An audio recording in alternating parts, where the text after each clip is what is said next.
G'day, Stiffy UAVfutures here, and today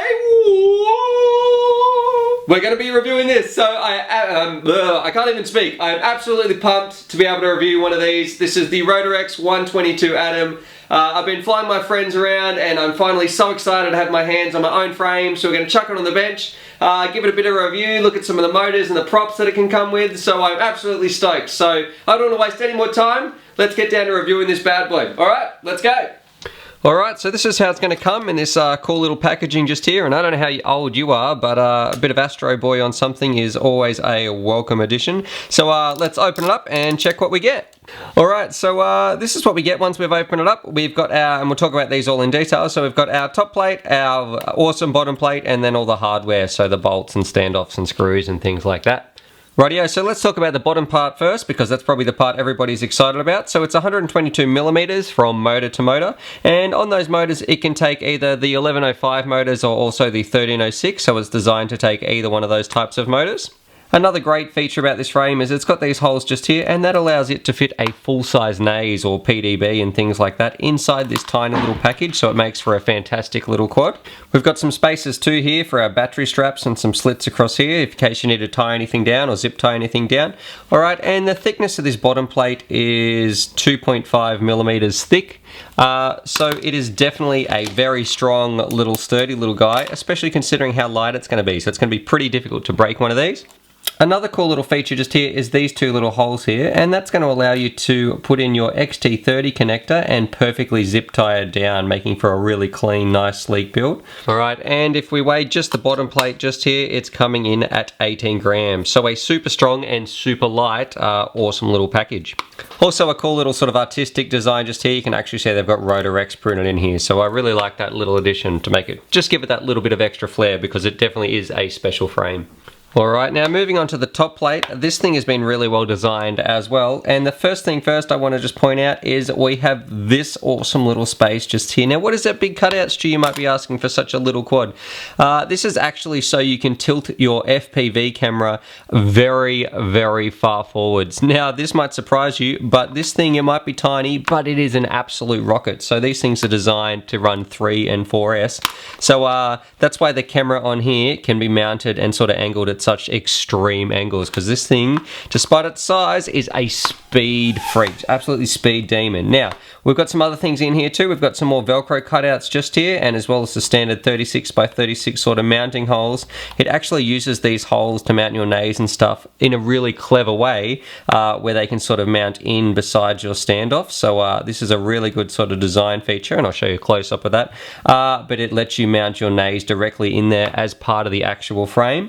You've got this little cutout section at the back just here, and this is to protect your antenna. So if you're going to bend your antenna up through here, this is where it's going to come up, so it's nice, and you don't have to have a pigtail or anything like that on one of these small crafts, because every little bit of weight sort of counts on something this small. So they've got this nice little sort of protection space, and then you can see just lots of cutouts and things like that sort of, and as well as some little patterns on here. So definitely a nice little well-designed top plate. Alright, and these are all the screws and spares and things that come with it like that. So you get a whole bunch of hardware, some standoffs, some nylon things, some aluminium things. So all that comes in with it as well. And some of these tiny little standoffs, which are sort of crucial to your mounting of your components inside. Alright, I'm going to put the frame together so you can see what the frame looks like. So let's get started. Do a bit of editing, and here we go. Alright, now when I was putting this together, a feature I really liked, and that was with the hardware just here. I've got a full-size NAS in just here, and this fits perfectly in with these standoffs, but if you're going to run a PDB or something like that inside this frame, you're going to need some different size standoffs, otherwise it's going to make it a little bit thicker, so that's exactly why they've provided these as well.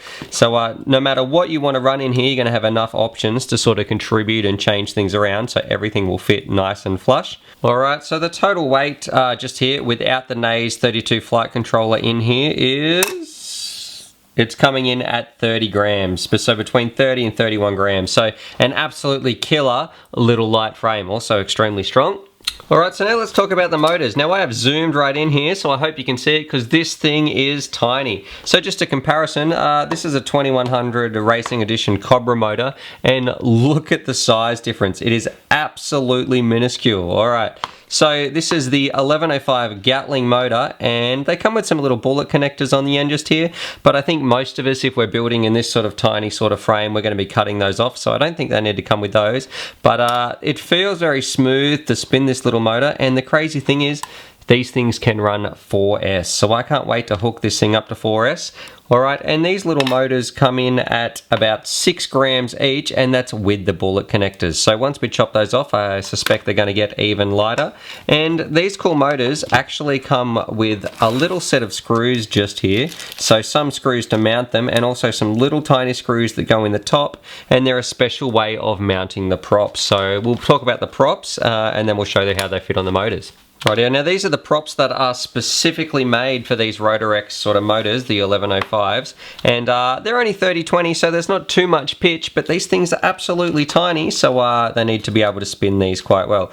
And one thing I do love about this, finally, they come in a pack of 6, so it's kind of useless if you have to buy a pack of 4, because of course you're going to have to buy 2, because as soon as you crash once, you're all out of the game if you break one single prop. So they've included these in packs of 6, so you get one spare sort of clockwise and one spare anti-clockwise propeller. Anti-clockwise, counterclockwise, excuse me. Going crazy here. Alrighty, open these up. Alrighty, and I'm going to show you just how these propellers mount on here, because this is a fantastic sort of idea. So they just slide on top of the little motors just like this. They've got a little center hole. And then once that slides on, excuse me, this is kind of tiny. So that slides on really nice and snug fit, and then what you need to do is line it up and you actually screw these little screws down in just here, and that will stop it from coming out. So just in here. Now I could tighten those up, but I'm not going to. So that's how it holds the propeller on. So it can spin really fast and you don't have to worry about it spinning off. So a really clever, smart design. Alright, so now I've got to build this sort of little tiny thing. I'm going to have a build guide, so if you want to click on this link just here, you'll be able to see how I built, I guess, one of these fantastic little quadcopters. But alright, so we're going to build this thing, and we'll get back to you on how it flies and show you some flight footage and things like that.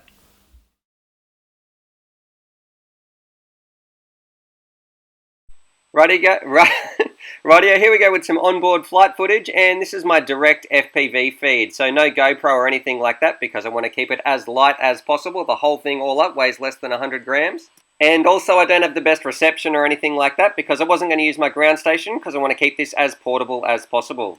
So this is about the 3rd battery in, and I've got to say that this thing handles like a dream. I don't think I've ever been able to fly so well, and this seemed like the perfect playground for the Atom. All these trees seemed to jump out of nowhere, but the Atom handled them fine, and I was able to sort of carve my way through them. Absolutely loved it. I don't think I've ever had so much fun just flying around and burning through the trees. Literally felt like a scene from Star Wars, where I was sort of just shooting through the trees on one of those speeder bikes and things like that.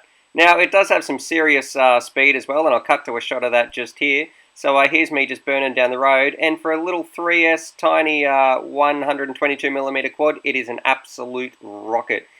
Now, because this thing's so light, I was getting about 6 minutes and 6.5 minute flight times, which is fantastic. So that is a ton of fun for such a tiny battery. I think I'm running about a 450 milliamp hour battery. But this thing is the king of fun. You can turn anything into an awesome little FPV playground. I think I have a stack just here. Yeah, so that's my stack. Rightio, so that's my review of the Rotor X Atom, and I've got to say, after flying this around a bit, this is definitely my favourite quad. So I'm sorry to all you other quads up there, but this thing is such a blast. Definitely in the fun factor anyway. I've never had more fun than flying this thing around. I absolutely love it and really recommend it to anybody who's built at least more than one quad out there, because it can be a little difficult to cram it all in. But an absolute beast of a little machine. I love this thing. I love its size. I love its speed, and it's just so fun to fly. Subscribe for more FPV related content, and as always, happy flying.